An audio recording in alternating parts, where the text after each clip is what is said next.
Campaign का हिस्सा था और हम इसलिए लकी हैं क्योंकि जो शुरुआत हुई वो हमसे हुई।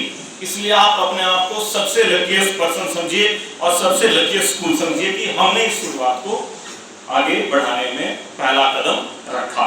और जिसके लिए मैं फिर बड़े मतलब अपने दिल से आभार प्रकट करता हूँ हमारे डीसी महोदय साहब का कि जिन्होंने on the particular day, the day when the result of class 10 was declared, and the same day nearly 5 o'clock in the evening he called me and directly talked to me that I was eager to hear the results of old classes as well. You were also.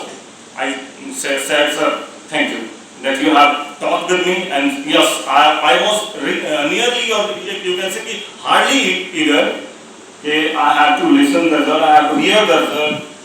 What kind of result we are producing? That is due to which, who is responsible? Our teachers, especially. I would again like to thank my all worthy teachers who have guided this, my daughter, the student, कि आप उस मुकाम तक पहुँचे और जिसकी वजह से उनको ये दिन भी मिला, जिसके भागीदार आप लोग भी बने कि हमारा स्टूडेंट आपके साथ आपके सेम बेंच पर बैठने वाला बच्चा जिसको एक दिन के लिए डीसी बनने का मौका मिला और क्या डीसी ऑफिस में वर्किंग्स होती हैं वो जानने का मौका मिला।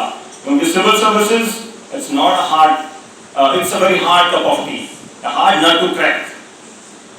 वहां तक पहुंचना पर्पस क्या था इसके पीछे डीसी साहब का कि आप सिविल सर्विसेज को समझें और समाज को बताएं कि सिविल सर्विसेज क्या होती हैं, डेप्यूटी कमिश्नर क्या करता है, सब डिविजनल मजिस्ट्रेट करता क्या है, डिविजनल कमिश्नर क्या करता है, उससे ऊपर वाले ऑफिसर्स क्या करते हैं। आप ये जानें और आपके अंदर वो प्रेरणा पैदा हो एक दूसरे को देख के कि हमने भी उस मुकाम तक पहुंचना है। इसके पीछे मेन कारण शायद यही रहा होगा जहाँ जो मेरा मानना है। अगर आप कोशिश करेंगे, मेहनत करेंगे तो जरूर आप एक दिन रियल लाइफ में उस रैंक को प्राप्त कर सकते हो और जिसके लिए हम आपको टाइम टू टाइम गाइड करते रहते हैं। आपके टीचर्स, हमारे चेयरमैन सर, हमारी PTA committee, almost every time आपको यही बात बताई जाती है कि पढ़ाई करो, लगन से पढ़ाई करो, मेहनत से पढ़ाई करो, अपने से बड़ों को ओबे करिए, उनकी बातों के अनुसार चलिए।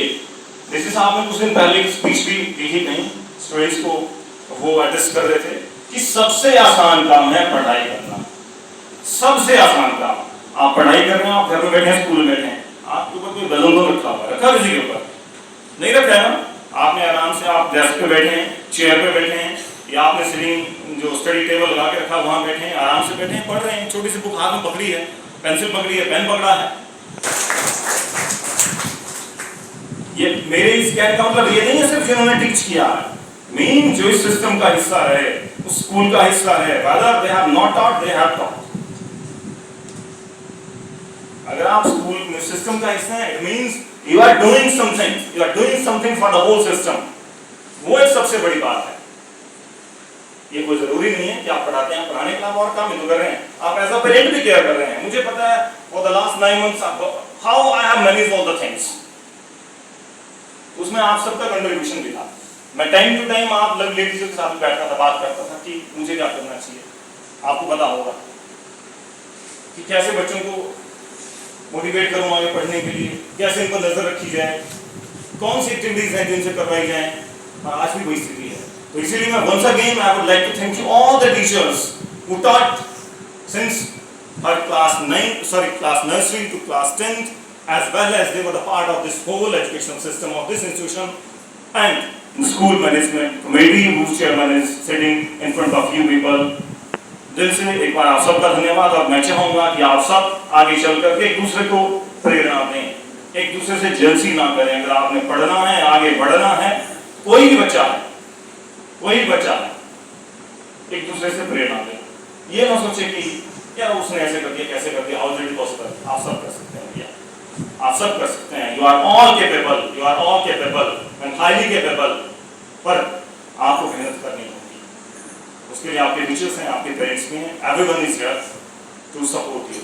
वंस अगेन मैं एक बार फिर से आप सभी को, आप सभी बच्चों को जो पिछले कई सालों से हमारे साथ हैं, बहुत अच्छे रिजल्ट्स दे रहे हैं और हमें बीच बीच में ज्वाइन भी कर रहे हैं। जैसे कि 11th में अभी 5-6 बच्चे हमारे पास ओजस स्कूल से हैं, जिसमें हमारे पास कंसिका जो कि अभी 8th रैंक होल्डर है इन बोर्ड ओजस पब्लिक स्कूल साइकिल से, उसको मैं फिर से बधाई देना चाहता हूं। हमारे साथ मयंक है, हमारे अपने स्कूल का बच्चा जिसने भी 8th रैंक गेट किया हुआ है। और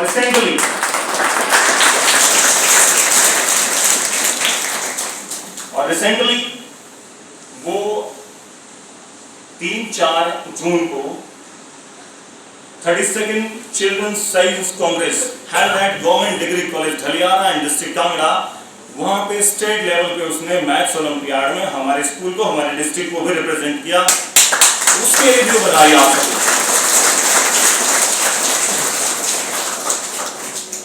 मैं चाहता हूं कि आप अपने बीच में एक माहौल ऐसा बनाएं कि एक दूसरे को प्रेरित करें पढ़ाई के लिए। और ऐसा हो रहा है, ऐसा नहीं है, हो रहा है। और उस माहौल को कुछ और थोड़ा सा उसमें इंटरेस्ट डाल दो, सब एक दूसरे के साथ बैठो। ये नहीं सोचे कि मैं क्लास का टॉपर हूँ, मेरे 99% है, मेरे 95% है, उसके 80 हैं, उसके 60 हैं, भैया 60 वाले को भी आप अपने साथ लेकर के आगे प्रमोट कर सकते हो। आप साथ बैठिए, बताओ उसको क्या डाउट्स हैं। स्टूडेंट्स भी, फ्रेंड्स भी दूसरे क्या करते हैं, क्यों शिकावत है? ऐसा नहीं हो सकता है, ऐसा इज इट पॉसिबल? पॉसिबल है। ये सब आप सबकी ड्यूटी बनती है। आप क्लास के अंदर हैं, मैंने फिर कहा कि 2-3 मार्क्स ये ज्यादा टेंशन नहीं लेनी होती है ना। अभी लंबी जिंदगी